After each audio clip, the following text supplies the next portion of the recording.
As you know, I have long spoken about a crisis in Western political leadership. If that so-called leadership can't now wake up, then it can't expect what we now know as Western civilization to survive.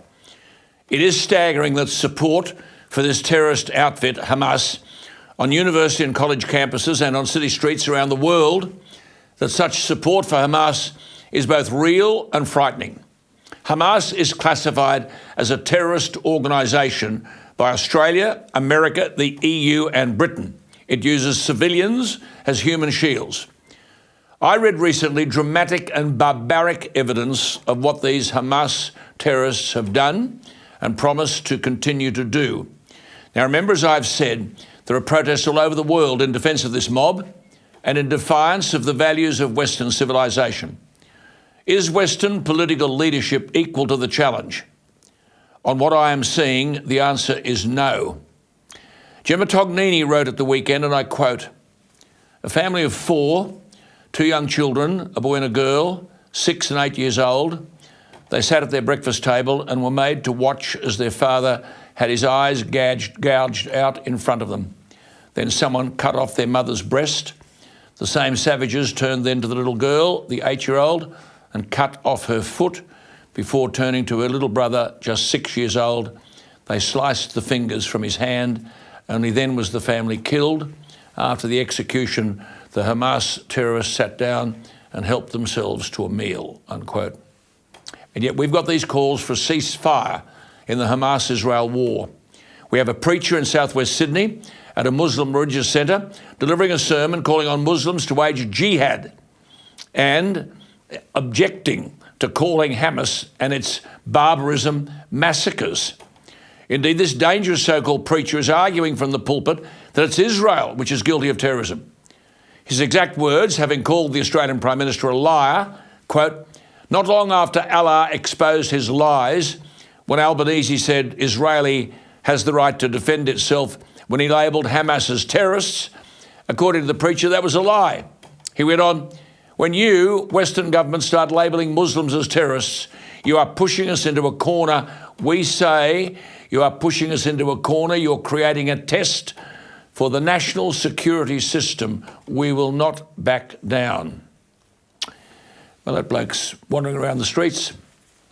Now, of course, Western governments don't label Muslims as terrorists, but we do label Hamas as terrorists, as do America, the EU and Britain. In Sydney at the weekend, posters appeared across the city's eastern suburbs and the CBD depicting Adolf Hitler removing a Benjamin Netanyahu mask, an image that inflicts maximum trauma on Sydney's Jewish community, many of whom are Holocaust survivors or descendants of Holocaust survivors. But again, the Jewish community worldwide has been facing daily acts of anti-Semitism and hatred, and this just takes it all to a new level. What is conveniently ignored is that Palestinians in Gaza hate Hamas and the oppression that this terrorist group visits upon them. Israel is trying to liberate the long-suffering Gazan population from cruel, oppressive and inhumane Hamas rulers. And this is best summed up simply by saying we now face a clash between civilizations. Those who call for a ceasefire conveniently ignore the simple truth that Israel is saying Hamas must not get away with the slaughter it inflicted on 1,400 innocent Israelis, slashing them on October 7, slashing the throats of babies in front of their parents and taking hundreds as hostages. Israel is saying, as the civilised world should be saying, you won't be allowed ever to do these things again. As Doug Hurst of Chapman in the ACT writes, the message is simple, ruthless, violent and clear.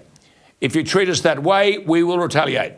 Negotiations, truces and peace agreements don't work with enemies like this. He wrote, this is not a struggle between equals, it's a clash of civilizations, unquote. Now remember, Hamas has rebuilt its arsenal with help from Iran.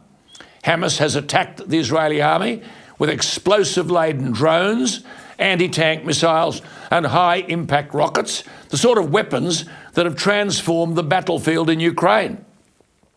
And at the heart of Hamas's ability to respond is their long-standing relationship with Iran, which continues to support Palestinian militants with money and technical expertise. It's said that in the months leading up to October 7, hundreds of Hamas fighters went to Iran for military training. The reality is that Hamas and its allies are far better equipped to respond to an Israeli ground invasion today than they have been in the past. Its most potent defence may be its extensive tunnel network that runs beneath Gaza, just like an underground city, storing fighters, food, fuel, weapons, and, since October 7, hostages. The tunnels neutralise any military advantage. The British Home Secretary, Suella Braverman, has been criticised for describing these worldwide protests as hate marches.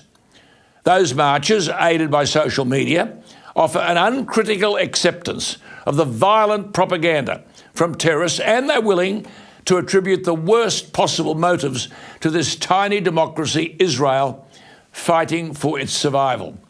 Confronted with the worst murder of Jews since the Holocaust, it's almost impossible to see a single slogan condemning Hamas. Any accusation against the Jews gains worldwide headlines. The Jews are accused of white supremacy, even though a majority of Israelis are non-white. Perhaps the marches have been inspired by the images of appalling suffering in Gaza that we're fed day and night. But is there just one Hamas supporter, one Palestinian militant supporter prepared to argue that Hamas precipitated this crisis? Israel withdrew in good faith from Gaza in 2005, but it continued to provide water, even though, as Jake Wallace-Simons reminds us, Hamas has neglected its water infrastructure, preferring to use its funds to construct terror tunnels instead. Israel has always allowed tens of thousands of Gazans through its borders to work each day. It's treated Gazans in hospital, even the relatives of terrorist leaders. As Jake Wallace-Simons writes, for this, its babies are mutilated. Jake Wallace-Simons, the author of the brilliant Israelophobia, rightly argues that any reasonable observer can only conclude that Hamas is the principal cause of suffering in Gaza, oppressing its own people and leading them down the darkest of historical paths to jihadism. Now remember, jihadism is holy war. War. At the marches, as he writes, quote, I've not seen any condemnation of this group, nor mention of the way Israelis have been butchered. Tellingly, he writes, if you'd been in a coma in the preceding weeks and saw the marches afresh, you'd draw the conclusion that Israel had unleashed unprovoked genocide of innocents rather than a defensive war on savagery. As Wallace-Simons rightly says, look at the slogans that were shouted at the rallies, the behaviour of the mob. From the river to the sea, we want to, well, obliterate the Jewish state. From London to Gaza, more suicide bombs in our streets, please. Call for jihad, the chanting of ancient Quranic slogans, recalling the massacre of the Jews. The ordinary people at these rallies, he writes, have been unwitting enablers. Much has been made of the fact that the marches have largely been peaceful. As he said, that's only because Jews and Israel's supporters were so intimidated they cleared out of their way, unquote.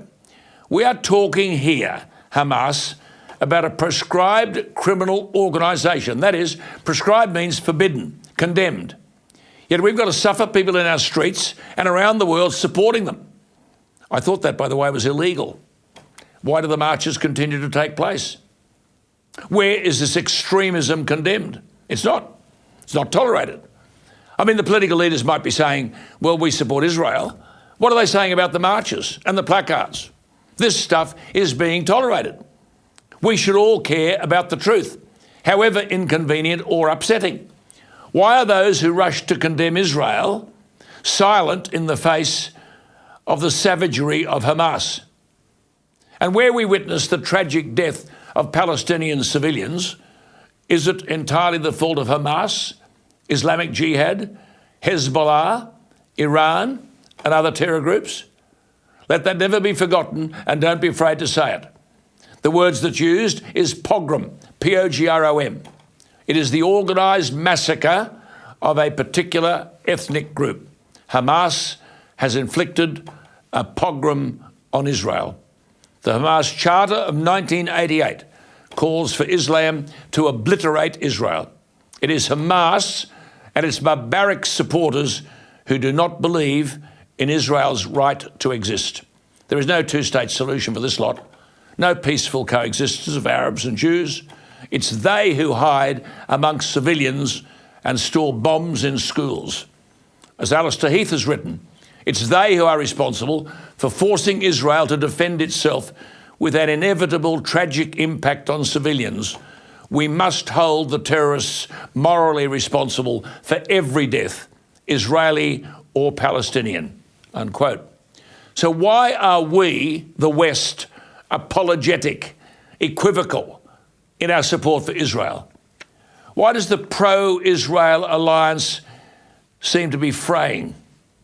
Why do we have even the American Secretary of State calling for humanitarian pause in the war? But there they were, protesters outside the White House on Saturday and around the world, quote, "End the siege on Gaza now. It's unacceptable to allow for the loss of so many innocent lives, and we cannot consider this a proportional conflict," said one protester. "This is a massacre, a stain on our history. I cannot accept that my taxes are funding this." You see, the West is weak again in defending itself in the face of hard left activists, Islamist extremists, and old-fashioned racists.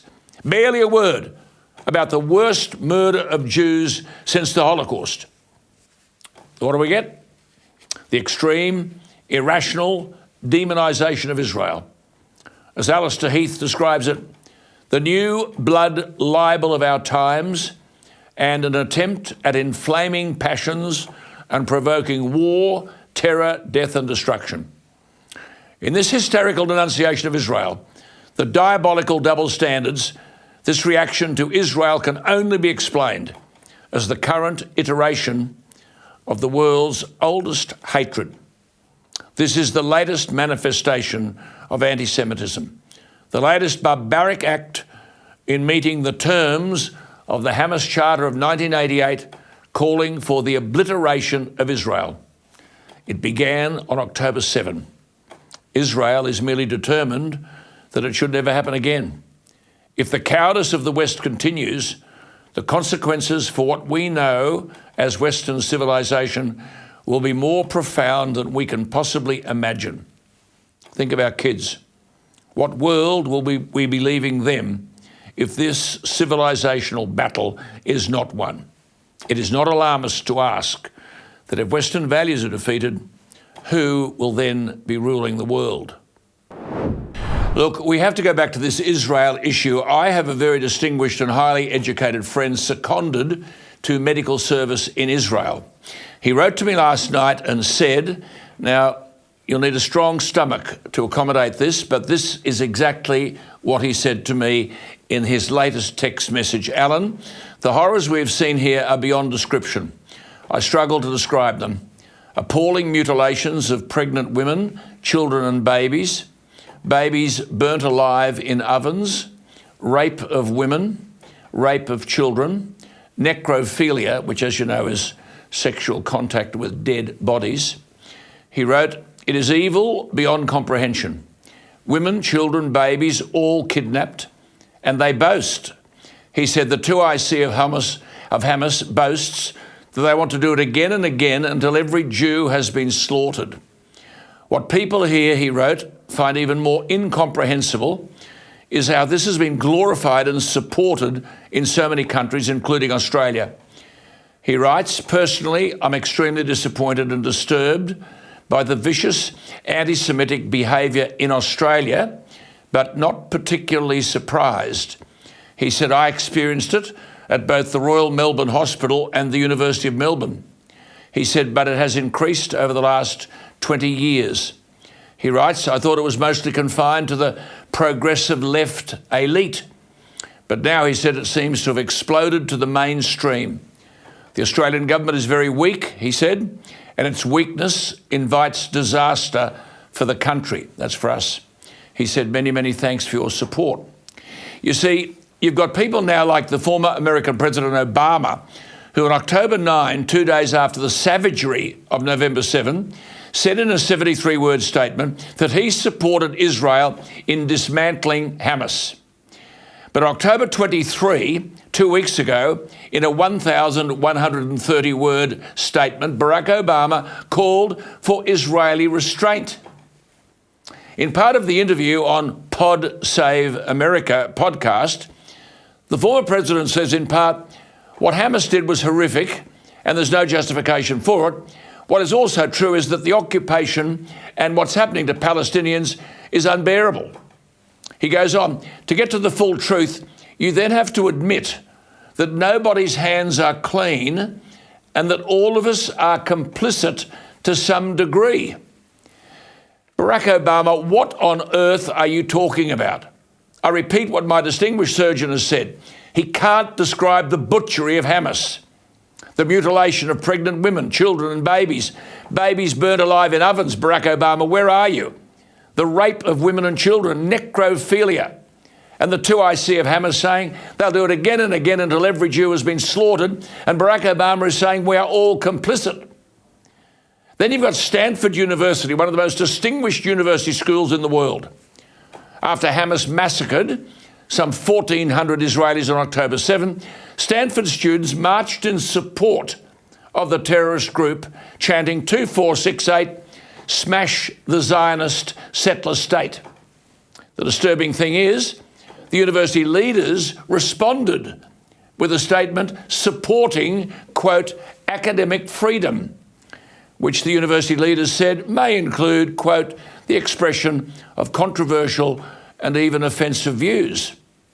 I beg your pardon, Hamas is a condemned terrorist organisation in America. Stanford's motto is, let the winds of freedom blow. But many administrators at that university wanted to blow only from the left. Clearly, cowardly university lecturers are afraid of provoking leftist professors and staff, just as we have cowardly political leaders now calling for a ceasefire. Well, Walt Secord is the Director of Public Affairs at the Australia, Israel and Jewish Affairs Council, which is the premier public affairs organisation for the Australian Jewish community. And Walt joins me. Walt, these are disturbing developments. Here you've got a terrorist outfit which on November 7 slaughtered at least 1,400 innocent Israelis, slashing the throats of babies in front of their parents and taking hundreds as hostages, yet there are people marching in the streets in support of this terrorist organisation, classified as a terrorist organisation by Australia, the US, the EU and Britain. How on earth do you explain that? I have no idea, Alan. It's mind-boggling. Hamas in Australia is a prescribed terrorist organisation. It is a genocidal political movement. It is an organization that oppresses its own people, but it also wants to eliminate the state of Israel. When you hear from river to the sea, that means the destruction of Israel. I don't see how anyone could support Hamas. Well, I don't either, but I mean, this has got momentum all around the world. The New York Post on Sunday carried, that's a couple of days ago, a story about chilling footage which showed that Hamas terrorists were operating out of 2 hospitals around Gaza City. Indeed, an Israeli Defence Force spokesman presented the videos. He wasn't making it up. Showed the videos to reporters, which revealed that Hamas agents had used an underground tunnel entrance at the Sheikh Hamad Hospital, an Indonesian hospital, and the Hamas agents opened fire at Israeli forces from the medical centre. Now, Walt, only people with a hatred of Israel and the Jewish people could fail to condemn a terrorist outfit operating from within a hospital, so that if Israeli forces were to root out these terrorists, innocent and sick people would be collateral victims. Absolutely, Alan. And I'll tell you what the most disgusting thing is, that Hamas uses its own people as human shields. I can tell you one thing. Hamas, on October the 7th, 1 month ago today, started this, and there's going to be a difficult, long process. But I tell you, Israel will finish this, Israel must dismantle Hamas, and it must also free the people of Gaza who are living under this tyranny. Could you imagine what government uses its own citizens as human shields, hospitals, mosques, school children? Absolutely disgusting. Well, it is. And what annoys me in all of this is this argument about free Palestine. Does someone understand that the Palestinians living in Gaza hate Hamas as much as those who are their victims? Can I tell you about Hamas? So 2005, Israel walked out of Gaza. The people who have been ruling Gaza since 2006, 2007 have been Hamas. There have been not elections since then, and people are living under the tyranny of Hamas. Now, Hamas is an organization that has banned unions, and it actually throws homosexuals off rooftops. Now, this is a disgusting political movement. It's a genocidal movement, and it's got no respect for Western values. No, none whatever. That's why I say this is a civilizational issue.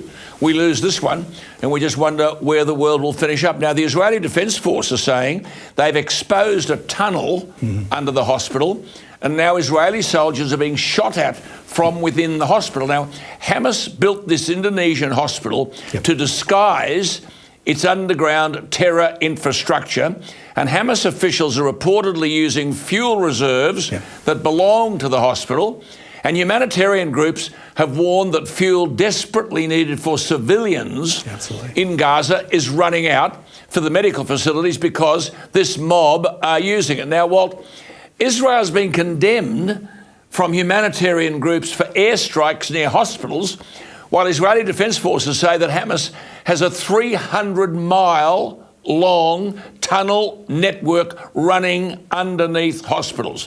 What on earth is the world to make of this? Well, I'll tell you one thing. Israel is the only army in the world that sends out text messages, leaflets, telling people to leave areas that they are going to bomb. Now, that in fact compromises its own military exercises.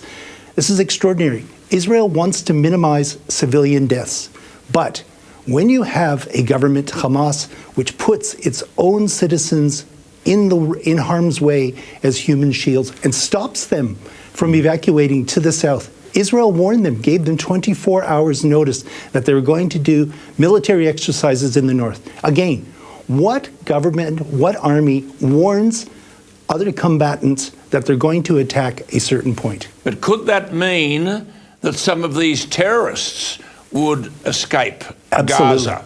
Absolutely. I mean, and plant themselves somewhere else?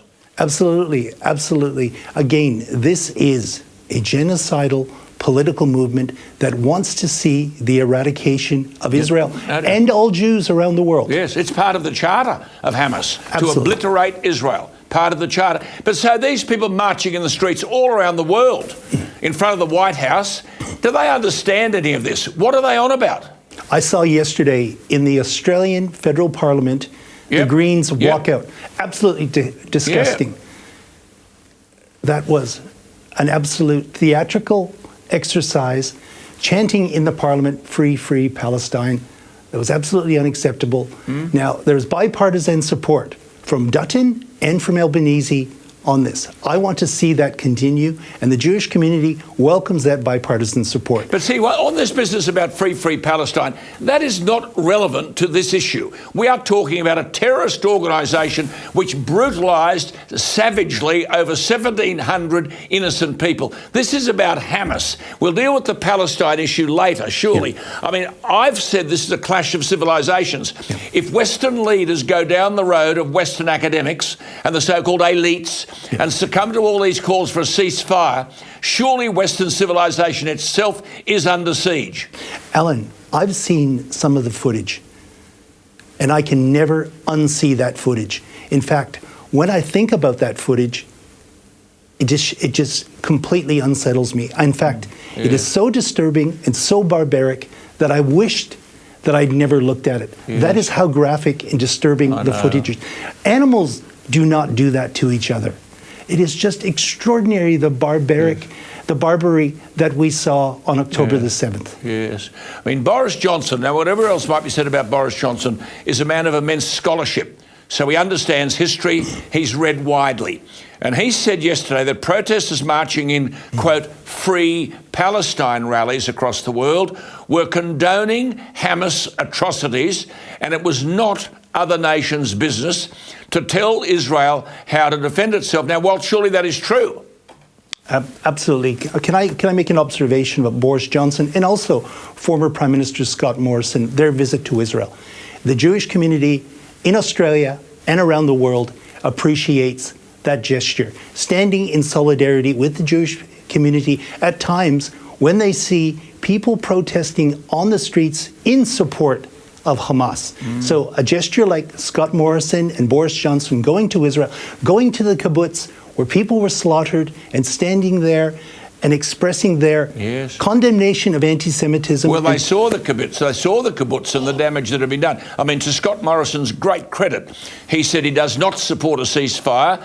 He said, quote, do you provide a pause and a ceasefire to allow Hamas to regroup and get themselves in a position to resist even further? Scott Morrison said, this is the play from Hamas, and we have to be careful not to be suckered into it. Now, White, surely, Walt, this is as obvious as the nose on your face. I mean, both Boris Johnson and Scott Morrison were visiting this kibbutz in southern Israel. 57 people there were believed to have been killed, 17 taken hostage. Scott Morrison described the kibbutz as a place of innocence that, quote, has now been desecrated beyond comprehension. Walt, when are these marchers going to do a bit of homework? I don't think, Alan, it's a sad situation. I don't think we can educate the people in these marches. This is about hatred and a lack of understanding of history and a failure to research. As you said earlier in your comments, you referred to Hamas's charter. The charter is the elimination of the Jewish state and Jews. Can't be any clearer than that. Yeah. But I can make an observation when you referred to the ceasefire. Ceasefires only occur when there's a prospect of peace. A ceasefire means that Hamas will be able to regroup, rearm, and reposition itself to launch further attacks. Yeah, no doubt about that. I mean, Scott Morrison made this point about that kibbutz. He said the bullet holes and blood stains are still visible on the walls of the homes in the kibbutz weeks after the attack, with clothes and other personal belongings strewn across the streets. I mean, I don't understand what could inspire marches in defence of this barbarism. Boris Johnson said, and I quote, since that appalling massacre of October 7, you're seeing a kind of fog descend, a moral fog. Absolutely. And he said, I just want to remind people of the absolute barbarism of what took place and to make it clear that Israel has the right to defend itself. Well, what do those comments mean to Jews living in fear, frightened to identify themselves, schools with security guards, members of the Jewish community, even in our own country, afraid to reveal themselves? What have you learnt about what Jews in Australia are currently facing? I can tell you one thing, Alan. The Australian Jewish community is pulling together, and attendances at synagogues are at record levels. But the sad part is that parents are making decisions not to have their children wear school uniforms.